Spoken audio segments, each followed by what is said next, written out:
ప్రధాన ద్వారం ఇంకా దూరంగానే ఉండగా మాడ వీధుల్లోని వాళ్లు ఎటూ పరిగెత్తే అవకాశం లేని విధంగా ఆకాశం ఒక్కసారిగా మబ్బులు కమ్మి కుంభవృష్టి కురిసింది. ఇరిగేషన్ అధికారులు ఒకరు పీవీఆర్కే ప్రసాద్ గారి కార్యాలయానికొచ్చి గోకర్బన్ డ్యాం పొంగి పొర్లుతోందని సమాచారం ఇచ్చారు.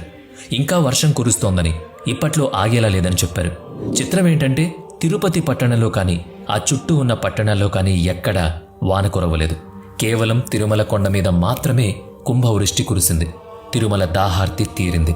మరి ఆనాటి రాత్రి మణిమండపం గంటలు మ్రోగించిందెవరన్నదానికి ప్రసాద్ గారు సమాధానమిచ్చారు. ఆ గంటలు స్వామివారి సంకేతమని చెప్పారాయన. ఉప్పులూరి గణపతి శాస్త్రి గారు వరుణ జపం చేయమన్నారు, కానీ అందుకు అనుమతిని ఇవ్వాల్సింది దేవదేవుడే. ఆయన అనుమతి లేనిదే తాను ఏం చేయలేనని ఆ వెంకటేశ్వర స్వామినే వేడుకున్నారు ప్రసాద్. అప్పటికే ఒక పర్యాయం జపముహూర్తం వాయిదా పడింది. మరోపక్క డ్యాంలో నీళ్లు నానాటికి ఇంకిపోతున్నాయి. దిక్కుతోచని ఆ స్థితిలోనే ఆయన స్వామిని అనుమతి కోరారు.